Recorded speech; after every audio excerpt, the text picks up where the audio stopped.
जय सनातन धर्म की। प्रिय सनातनियों, आप सभी का स्वागत है हमारे इस कार्यक्रम में।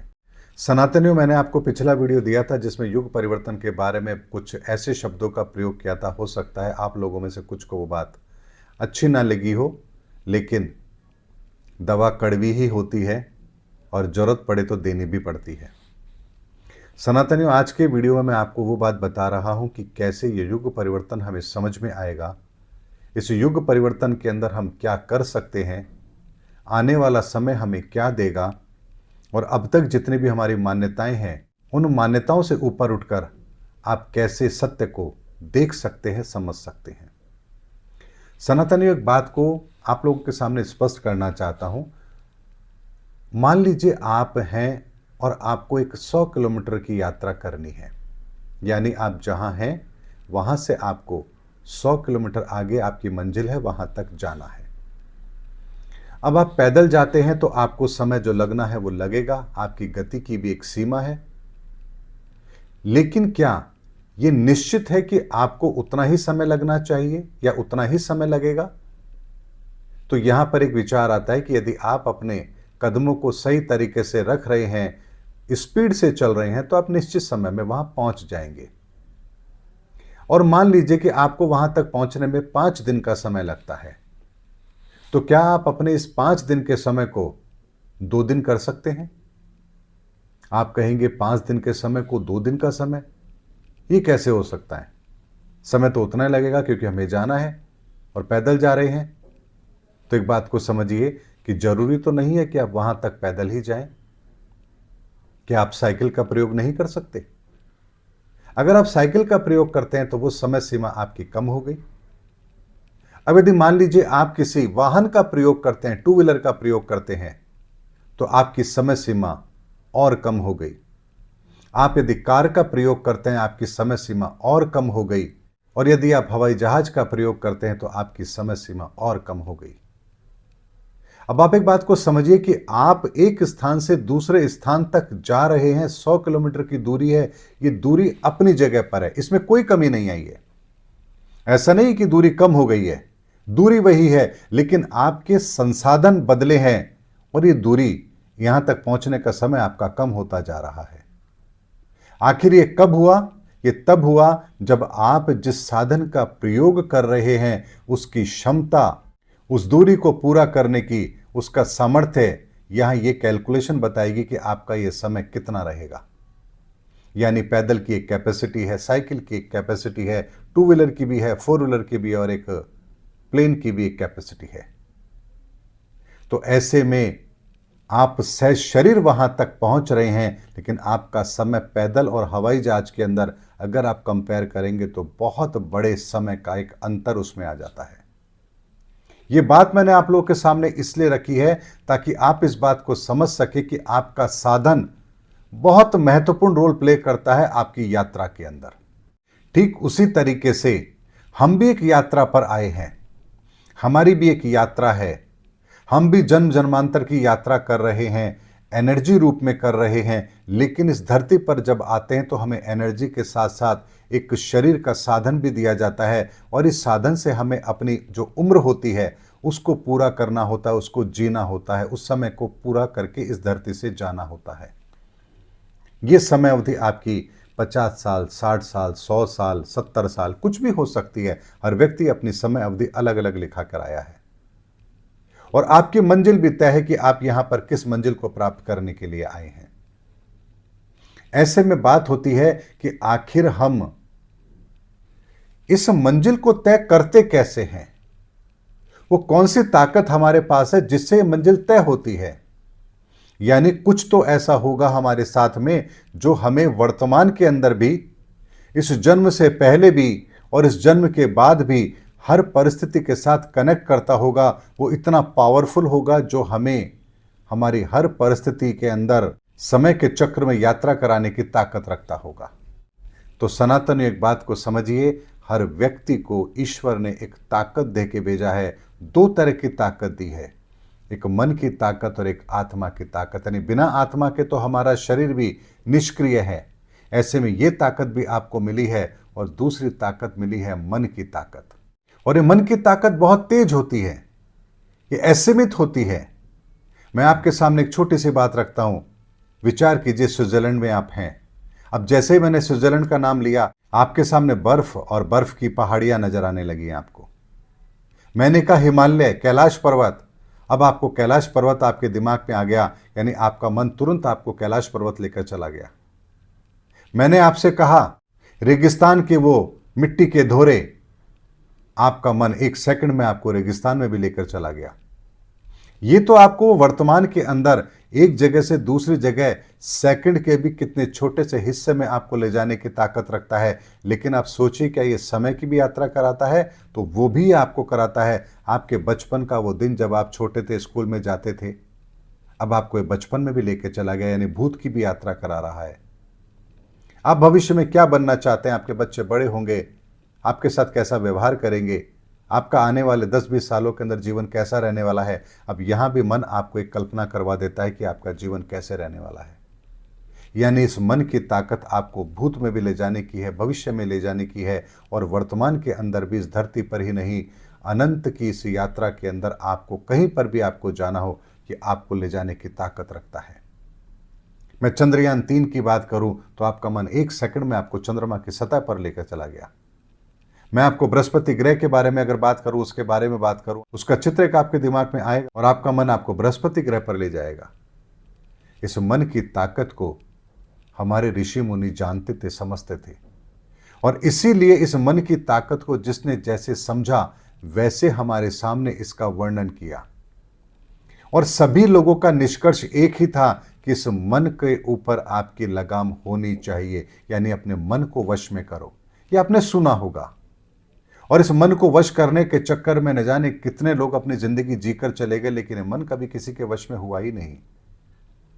अब किसी ने मन को वश में करने की बात करी तो किसी ने इंद्रियों को अपने वश में करने की बात की।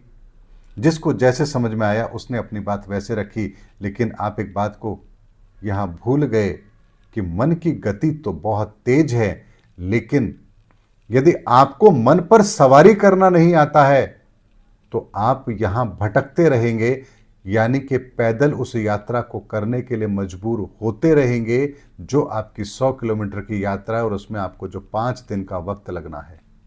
लेकिन ईश्वर ने जो आपको संसाधन दिया, आपको मन की ताकत दी, इस मन के ऊपर सवारी करना क्या आप जानते हैं? क्या ये मन आप जैसा सोचें, आप जो चाहें वही आपको दिखाए? क्या इस अवस्था में आप अपने आप को लेकर आए हैं? या मन जो आपको कहता है आप वही करते हैं? यानी मन कह रहा है कि आज कहीं घूमने चलते हैं, आप घूमने को तैयार हैं। लेकिन मान लीजिए आपको सुबह 4 बजे उठ करके कहीं जाना है, आपका मन नहीं है जल्दी उठने का, तो क्या आप इतने शक्तिशाली हैं कि आप अपने मन को कहें कि नहीं मुझे जाना है, और मन उसके बाद कोई प्रतिक्रिया ना दे और आप तुरंत उठ करके अपने काम के लिए चल पड़े? तो समझ लेना यहां मन कुछ हद तक आपके नियंत्रण में है। सनातनी उस बात की गंभीरता को समझिए, जैसे आप प्लेन का सफर करते हैं, प्लेन में आप बैठे हैं, प्लेन में बैठने के बाद आप स्थिर हैं, लेकिन प्लेन की गति से आप यात्रा कर रहे हैं, यानी उस संसाधन ने अब आपके सामर्थ्य को 400, 500, 600 किलोमीटर प्रति घंटा की रफ्तार से यात्रा करने के काबिल बना दिया। इस ताकत को जरा समझिए, जिसे आप काइनेटिक एनर्जी कहते हैं। साइंस की भाषा में आप इसको वो कहते हैं, लेकिन आपके मन की गति भी तो बहुत तेज है। ऐसे में आप लोगों ने दिव्यास्त्र के बारे में सुना होगा, जो मन की गति से चलते थे, मन के नियंत्रण से चलते थे। इन चीजों के बारे में आपने सुना होगा, लेकिन कभी आपने गंभीरता से इस पर चिंतन मनन नहीं किया। आप सबके पास वो ताकत है, वो सामर्थ्य है, और इस सामर्थ्य को यदि आप पहचान रहे हैं, यानी अपने मन की ताकत को आप पहचान रहे हैं और मन पर कैसे सवारी की जाती है, इस बात को यदि आप समझ रहे हैं, तो यकीन मानिए इस मन की शक्ति के द्वारा आप अपने भूतकाल में, आप अपने भविष्य में, इस संसार में जो होगा उसको भी, और इस संसार के अंदर जितने भी देवी देवता हैं, चाहे वो ब्रह्मा, विष्णु, महेश, काली, दुर्गा, जिसका भी आप नाम लें, उन सब के साथ आप संपर्क स्थापित कर सकते हैं, क्योंकि आपका मन इतना गतिशील है कि वो किसी भी लोक की यात्रा पल भर में आपको करवा सकता है। तो ऐसे में जिस यात्रा को साधन से करने में आपको करोड़ों साल लग सकते हैं, उस यात्रा को भी आपका मन एक पल में करवा सकता है, क्योंकि इस मन की गति बहुत तेज होती है। यह बात अगर मेरी आपको फिलॉसफी लग रही है तो यह आपका बहुत बड़ा दुर्भाग्य होगा कि मेरी बात आपको फिलॉसफी नजर आ रही है, क्योंकि जो बात मैं कह रहा हूं यह बहुत साइंटिफिक तरीके से आपको बता रहा हूं। आज के 500 साल पहले यदि आप किसी को कहते कि 7000 किलोमीटर की यात्रा मात्र 6 से 7 घंटे या 10 घंटे में तय की जा सकती है, तो कोई आपकी बात पर यकीन नहीं करता, क्योंकि उस समय लोग या तो पैदल चलते थे या बैलगाड़ी में चलते थे या घोड़े की सवारी करते थे। लेकिन आज आप 7000 किलोमीटर की यात्रा प्लेन से 10 से 12 घंटे में पूरी कर लेते हैं। तो आप सोचिए कि आपका शरीर तो वही है, आपकी शरीर की क्षमता भी वही है, लेकिन आपको एक ऐसा साधन मिल गया जिससे आपने 7000 किलोमीटर की यात्रा को भी 10 घंटे में पूरा कर लिया, जो आपके लिए पहले संभव नहीं था। तो जब एक वैज्ञानिक आपको एक साधन दे सकते हैं, एक साधन का निर्माण करके आपको यात्रा करा सकते हैं, तो सोचिए हमारे ऋषि मुनियों ने भी तो यात्रा की है। तभी तो उन्होंने कहा, युग सहस्त्र योजन पर भानु लीलो ताहि मधुर फल जानो। आखिर सूर्य की दूरी उन्होंने नाप कैसे ली? क्योंकि वो इस यात्रा को करना जानते थे और उनका जो साधन होता था वो मन की शक्ति होती थी। इसी कारण से वो एक समय पर वो यहां पर भी होते थे और यहीं से वो अनंत की यात्रा भी कर लिया करते थे, और वहां जो अनुभव करते थे उसे वापस यहां आकर के लिखते थे, और उनका अनुभव 100% सही होता था। आज हजारों साल के बाद जब हम उनके अनुभव को देखते हैं, समझते हैं, तो वैज्ञानिक भी उस बात को प्रमाणित करते कि हां, ये वही है। तो आने वाले समय के अंदर हम इस ताकत को भी समझेंगे कि हमारी अपनी ताकत क्या है। इस ताकत के द्वारा हम अपने जीवन को कैसे बेहतर बना सकते हैं, इस विज्ञान को भी हम जानेंगे, समझेंगे। और इसीलिए मैंने कहा कि 21वीं सदी धर्म की सदी होगी, सनातन की सदी होगी। इस सदी के अंदर हम अपनी उन सारी क्षमताओं को पहचान पाएंगे जो क्षमताएं हमें ईश्वर ने जन्म के साथ दी हैं। मात्र एक 700-800 साल का बीच का समय ऐसा आ गया जिसने हमारी संस्कृति को धूमिल कर दिया, लेकिन ये कोई बहुत लंबा समय नहीं होता है। हमारे लिए लंबा समय है, लेकिन ऊपर वाले के लिए समय कोई बहुत लंबा समय नहीं है। इसीलिए अब वर्तमान के अंदर हमें दुनिया को इसी मन की शक्ति, इसी आध्यात्म की ताकत को इतने सरल रूप के अंदर दुनिया के सामने रखना है कि हर व्यक्ति इसका प्रयोग कर सके। और यदि हर व्यक्ति इसका प्रयोग कर सकेगा, हर व्यक्ति इससे लाभान्वित हो सकेगा, तो क्यों नहीं दुनिया इसको सहजता से स्वीकार करेगी। इसीलिए युग परिवर्तन के अंदर हम अपने भीतर की तमाम शक्तियों को जान पाएंगे, पहचान पाएंगे। हम अपने अपने धर्म के अंदर निहित उस सत्य को जान पाएंगे। यकीन मानिए, इस सत्य को जानने के पश्चात कोई भी आपको धर्म के नाम पर बेवकूफ नहीं बना पाएगा, कोई भी धर्म के नाम पर दुकानदारी नहीं कर पाएगा, क्योंकि आप धर्म को भी जान लोगे और धर्म की सच्चाई को भी जान लोगे। इसीलिए अगर कोई जैन है तो क्या जैन धर्म के अंदर सत्य नहीं है? क्या एक जैनी अपने जैन धर्म के सत्य को जानता है? क्या हिंदू धर्म के अंदर सत्य नहीं है?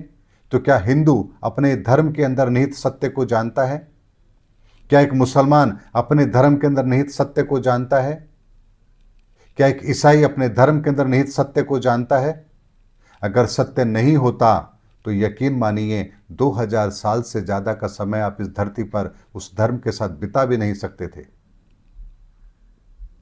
मिस्र की सभ्यता, मोहनजोदाड़ो, ये इतनी सभ्यताएं हैं जो समय के साथ पैदा हुई और समय के साथ खत्म हो गई, क्योंकि जो सत्य के साथ नहीं जुड़ेगा वो लंबे समय तक सरवाइव कर ही नहीं सकता। इसीलिए सत्य के साथ जो जुड़ा है वही सरवाइव करता है, और अगर कोई चीज सरवाइव कर रही है तो उसके भीतर कोई सत्य जरूर है। इसीलिए उस सत्य को पहचानेंगे तो आपको हकीकत पता लगेगी वास्तव में सत्य है क्या। और जिस दिन वो सत्य आपके सामने आया, यकीन मानिए आपकी आंखों से वो पर्दा हटेगा कि आपको कोई भी चीज फिर धुंधली दिखाई देगी ही नहीं। आपको यह समझ आएगा कि सही क्या है और गलत क्या है। और सही और गलत की पहचान होने के बाद आपको किसी से पूछने की जरूरत नहीं है कि मुझे क्या करना है और क्या नहीं करना है। इसीलिए हमारे जीवन के अंदर सुबह से लेकर शाम तक जितने भी कार्य हम करते हैं उसमें इस मन की शक्ति का प्रयोग जरूर होता है।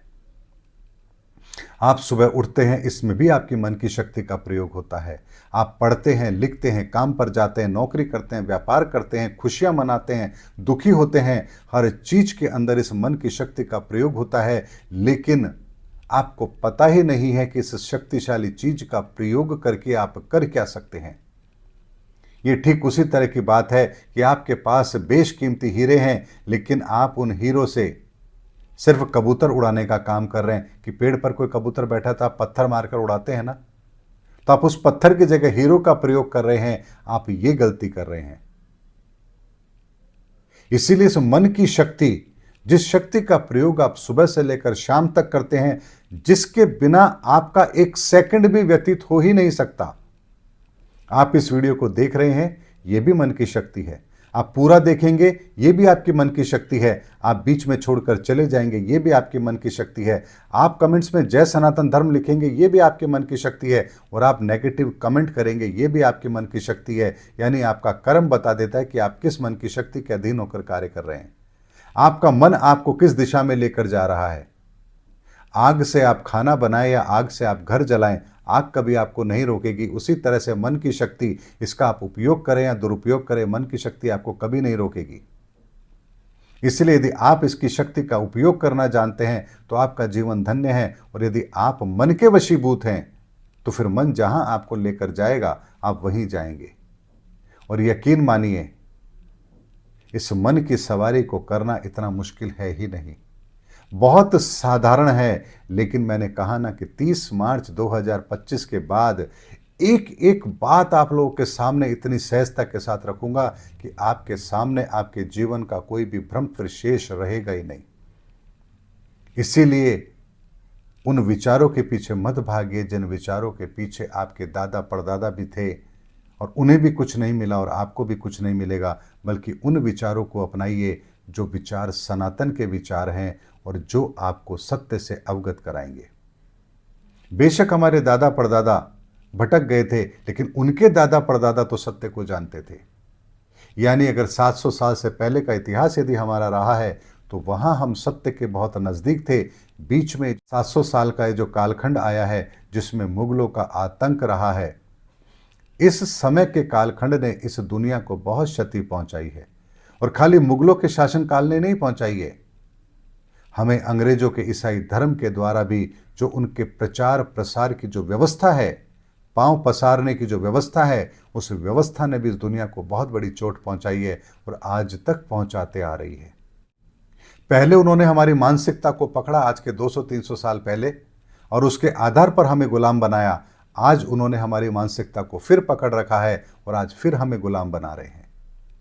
इसीलिए हम पहले भी गुलाम थे, आज भी हम गुलाम हैं, क्योंकि हमारे मन को नियंत्रण में कैसे लिया जा सकता है ये बात वो लोग बहुत अच्छी तरह से जानते हैं। इसीलिए आपके मन पर वो पूरी रिसर्च करते हैं और आपके सामने वही खिलौना पेश करते हैं जहां आपका मन बड़ी सहजता से लगता है। और आपका मन कंट्रोल में जिस खिलौने से हो गया, फिर वो उस खिलौने को नचाते हैं और आप भी नाचने लगते हैं। इसीलिए तो देखिए कि आजकल के बच्चे, अगर उनके हाथ से मोबाइल छीन लो तो अपने माँ बाप का कत्ल तक कर देते हैं। इससे ज़्यादा बड़ी दुविधा की बात और क्या होगी। इसीलिए अपने इस मन की ताकत को पहचानिए। ये वो साधन है जो आपके लक्ष्य की दूरी को बहुत छोटा कर सकता है, कम कर सकता है। आप सहजता से अपने लक्ष्य को प्राप्त कर सकते हैं। इसीलिए मन आपका दुश्मन नहीं है, मन आपका मित्र है। लेकिन सबसे पहले इस बात को तो समझिए कि आपका मन 24 घंटे आपके साथ रोल प्ले कर रहा है। आपको पता ही नहीं है कि आप किस ताकत के अधीन होकर काम कर रहे हैं। इसीलिए सनातनियों, युग परिवर्तन की रूपरेखा आपको तब समझ आएगी जब आप स्वयं इस मन पर सवार होकर अपने भूत के अंदर और अपने भविष्य के अंदर और वर्तमान के अंदर और इस ब्रह्मांड के जितने भी फ्रिक्वेंसी हैं, जितने भी आयाम हैं, उसकी यात्रा करेंगे तो आपको समझ आएगा कि दुनिया में आखिर परिवर्तन कहाँ हो रहा है, क्यों हो रहा है और कब तक ये परिवर्तन पूरा हो जाएगा। ये केवल कथा कहानियों का विषय नहीं है। जिस तरह से ऋषि मुनियों ने हजारों साल पहले अपने इसी शक्ति का प्रयोग करके भूत भविष्य वर्तमान को देखा था, तुलसीदास जी ने रामचरितमानस लिखा था, कबीर की वाणी में इतनी गहराई थी, मीरा के पदों में गहराई थी, ये सब इस मन की ताकत को पहचानने के बाद ही थी, क्योंकि उन्होंने अपने मन को एक ही जगह लगाया और जिस जगह लगाया वो पूर्णता थी। इसीलिए सनातनियों, एक एक रहस्य सनातन का आप लोगों के सामने रखूंगा। आप लोगों को भी समझ में आएगा कि हमारे आसपास क्या चल रहा है और हमें किस रास्ते पर जाना है। और यकीन मानिए, ये परिवर्तन आपका कुछ भी नहीं छुड़वाने वाला है। ना आपका परिवार छूटने वाला है, ना आपकी नौकरी छूटने वाली है, ना आपका रुतबा मान सम्मान कुछ भी नहीं छूटने वाला है, बल्कि आप अपनी ज़िंदगी को और बेहतर बनाने में कामयाब रहेंगे। इसीलिए सनातन को पहचानिए, सनातन को अपने जीवन में शामिल कीजिए। सनातन हर जगह व्याप्त है और एक एक जगह जहाँ जहाँ जो सत्य है, सनातन है, वो मैं आप लोग के सामने रखता चला जा रहा हूँ। इसीलिए चैनल पर बने रहिए, वीडियो को देखते रहिए, समझते रहिए और लगातार अपनी ज़िंदगी में सुधार करते रहिए। मिलेंगे अगले वीडियो के अंदर, तब तक के लिए जय हिंद, जय भारत, जय सनातन धर्म की।